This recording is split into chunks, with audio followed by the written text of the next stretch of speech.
Hockey is the #1 women's sport in the Netherlands, and in the town of Delft, Ringpass one of its most established clubs.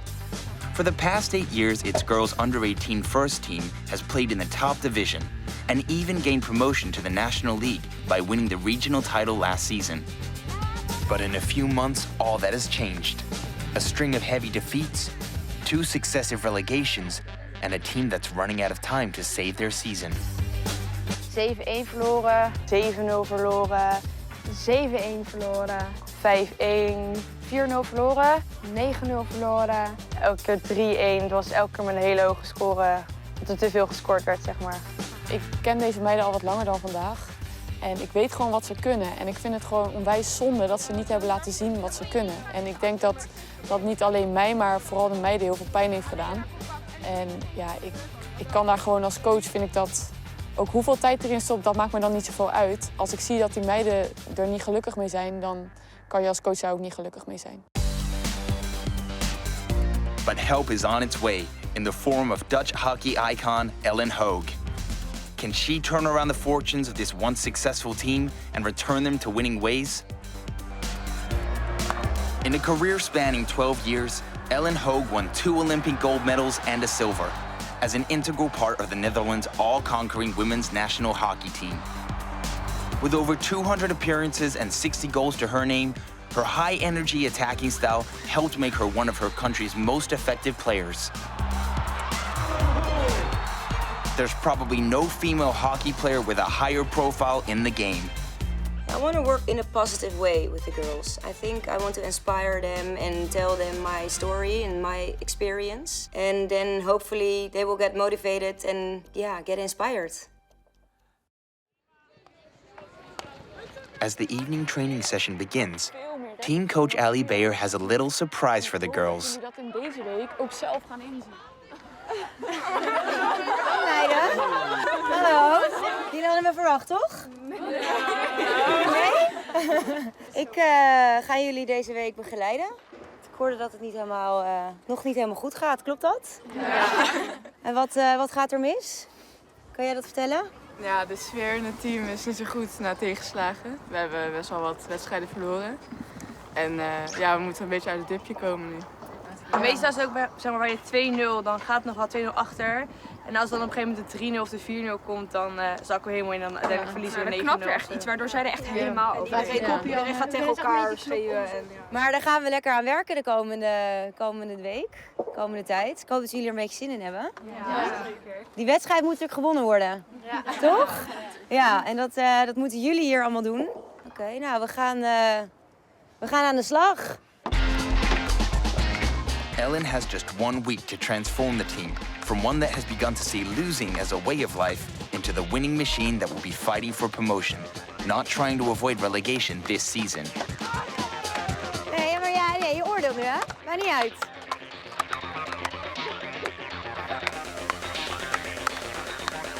Oh, wacht, stop. Ook geen sorry zeggen. Helemaal niks negatiefs. Want sorry klinkt eigenlijk negatief. Ja, dus niks wat negatief te maken heeft. And this first exercise is all about the girls rediscovering their love for the game. Yeah, the vibe is really good. The enthusiasm is very high and they're very happy, I think. It's a nice group of girls and I think they really want to learn. So, so far so good. In just 5 days, it will be hard to improve the technical skills of the team. But mental strength, or lack of it, is Ellen's main target. Tuurlijk ga je fouten maken. En ik hoor jullie dan proberen, dan hoor ik jullie het scheldwoord een beetje zo inslikken. Zo. Of dan kijken of ik het hoorde of zo. Maar ik hoor jullie ook heel vaak roepen.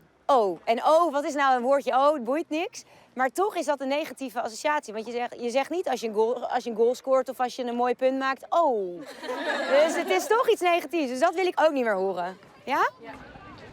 Zijn een beetje zenuwachtig, waren ze zeg maar. Toen ze zagen dat Ellen binnenkwam, waren ze zenuwachtig. Maar daarna ging wel gelijk een knop bij ze om, dat ze het supergoed wilden doen. En dat er echt iemand is die ze deze week gaat helpen. Dus daar waren ze heel blij mee, ja. This is Captain Lisa Baum's second season with the under-18s, and it's been a rollercoaster journey from last year's triumphs to leading a team in trouble. Ja, het is eigenlijk wel heel erg gezellig. Ik zit dan met Daphne en Tamee ook bij BSM, dus dat is ook sporten. Ja, dat is gewoon dingen die we graag met elkaar doen. En ik denk dat het ook goed is om tijd met elkaar door te brengen buiten de hockey om. Zo leren we elkaar ook beter kennen. As captain, it's been especially tough for Lisa, adjusting to her new responsibilities and no longer just one of the team. Ja, nou ja, soms hebben we wel het gevoel dat je zeg maar, boven het team moet staan. Zeg maar. Niet zozeer erboven, maar het team moet dragen. Maar dat wil ik ook weer niet. Zeg maar ja, je hebt wel een soort druk dat je het goed moet doen. En dat is soms wel stressvol.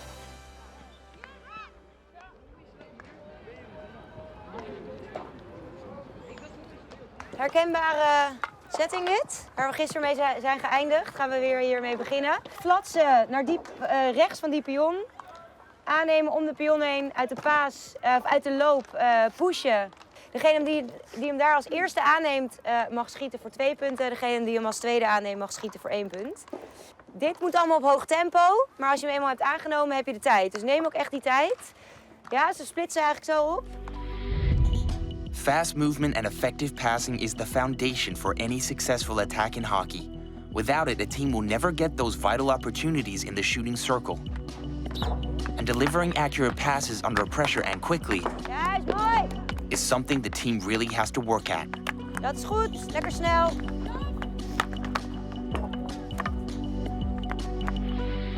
Mooie paas, heel mooi.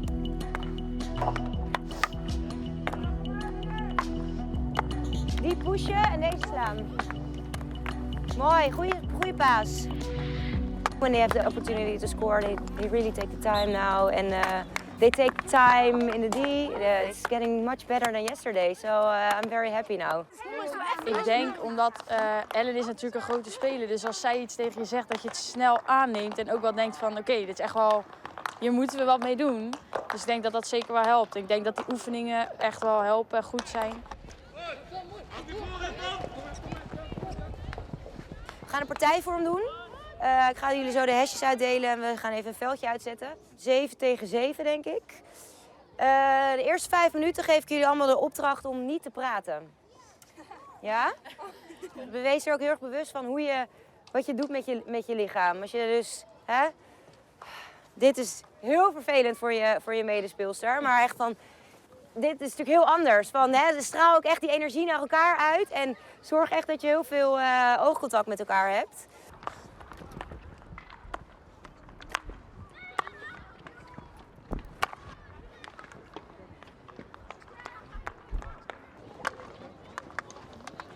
So many of the team's struggles this season have come down to miscommunication on the field. So focusing on their own play and not being too ready to comment on their teammates' performance is an important lesson for the girls to learn. Oké, kom maar even bij. En? Hoe was dat? Heel lastig. Heel gek. Ja? Zo erg de neiging om wel wat te zeggen. Je doet het heel automatisch meestal. Gewoon. Zonder dat je erover nadenkt, zeg je ja hier of kijk achter je of zo, maar dat kan allemaal niet. Switch of zo, dat je van jij die man en jij maar dat kan dan niet. Want dan heb je echt zo'n... En geen tijd om te balen. Geen tijd voor scheldwoorden, geen tijd voor van oh of ah of... The group is very, very nice and happy and enthusiastic, but they talk a lot. But also, of course, the scoring, that's a tiny problem here in this team. When you score, it gives you a great feeling, and they have to experience that. And they have got a lot of lost games last season, so I think they need a little faith and trust. The final day of training. And 24 hours from now, the girls will be lining up for probably the biggest match of their lives. In this exercise, 4 attackers take on 3 defenders, working the ball into the shooting circle and trying to create the space to give them the best possible chance to score. Ga door, ga door. Mooi, goed gespeeld. The scoring position is really important here. They really have to think about it, where they have to be to score a goal. Especially with these girls, because when it's not going really well, then sometimes they hide for the ball. They don't want the ball and they getting very passive. Oké, kom erbij. Alle ballen weer hier. Oké, we hebben even over die cirkelposities. Aanvallend. Ja, is ook voor de wedstrijd straks. Dat je daar altijd iemand op de achterlijn aanspeelbaar hebt. Paal, als hij eenmaal in de cirkel komt, of dichterbij de cirkel, als er een paas komt, dan is het inderdaad bij de tweede paal heel belangrijk. En wat is daar dan echt belangrijk, bij de tweede paal? Hij schiet nog best wel vaak door, hè? Ja. Het zou toch wel zonde zijn, want het zijn wel hele makkelijke goals namelijk. Ja, precies. This is it. It's the last training session and I think the girls are ready for the match. I think we did everything we could. Yeah, I'm happy. The countdown has begun, and there's no escaping just how important this game is. Another loss, and their chance of promotion out of this division could be in the balance. Zeker als het niet helemaal goed gaat of niet gaat zoals jullie hopen, hoe we dan daarop gaan reageren. Ik hoop dat jullie dat natuurlijk meenemen in de wedstrijd. En dat heeft mij uiteindelijk dit opgeleverd. Deze opgeleverd. Dus ik zal hem even rondgeven. Kan je hem even bekijken? Ja, dus ik hoop dat het jullie ook inspireert om toch altijd weer door te blijven gaan. Weet je, want echt alles is mogelijk. Vandaag is voor jullie een soort van Olympische wedstrijd. Zo voelt het voor mij. Volgens mij voelt het voor jullie ook zo. Dat het echt een beetje een finale is. En ik wil echt dat jullie alles geven wat je in je hebt om die finale te winnen. En dan, het maakt mij niet uit wie zij zijn of waar zij vandaan komen. We gaan gewoon keihard van ze winnen vandaag. Ja? Oké, kom op meiden. Gaan we naar het veld.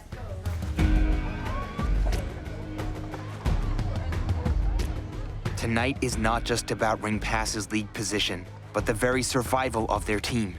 Can the girls restore their self-belief? Kom op meiden! Their opponents, Berkel, have scored nearly 30 goals this season compared to Ringpass's 9. Kom op meiden! Kom Ringpass! Aan druk! Goed zo, mooi! Berkel are a physical, hard-pressing side. Ringpass are trying to soak up the pressure and find a way forward. Goeie bal! It's no goal. The girls' commitment is clear early on. They're fighting for every ball, determined not to concede an early goal and risk derailing their confidence.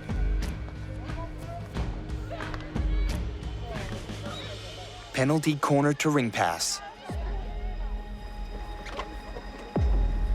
A signature drag flick from Micah. A great follow-up. And it's 1-0 to Ringpass. The dream start for the girls. But they've got to keep the pressure on and maintain focus. Ringpass are trying to keep momentum on their side. Okay, come on. It's another penalty corner. Yes! Lekker! It's 2-0, a captain's goal from Lisa. The girls have never been in this position before. Yes! Mooi. And neither has Berkel's coach, finding his team 2-0 down with barely 10 minutes on the clock. Lisa again to make it 3-0. Ringpass on another level to anything they've done all season. Heel mooi. The girls have started well before, only to fade away as their energy drops. Maakt niet uit, zakken! Helpen! Berkel back on the counter. Helpen! Vallen maar terug! Can the Ringpass defense keep their shape? Niet! Berkel is piling on the pressure. And Ringpass's players are feeling it.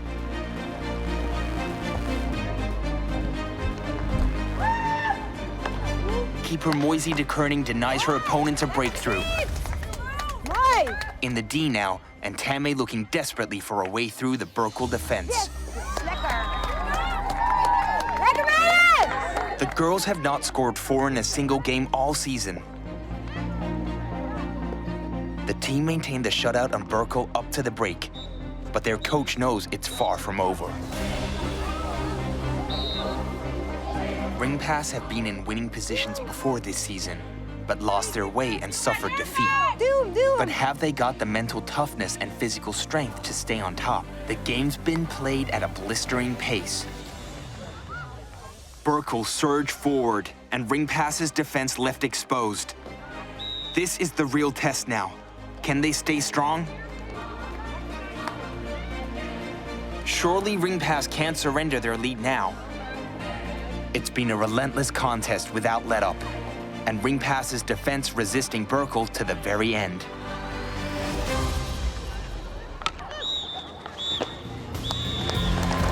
"4-1 Ringpass, and Ellen and the team have done it. They've finally won, and in style. Every player in every position giving total commitment. The dream has become a reality." I'm happy! Happy coach here, yeah. They really performed as a team today and they were very positive. So it looks like they listened to me. That's a good feeling. For Ellen, it's time to hand the team back. And for the girls, the start of a new chapter in their team's history. Yay!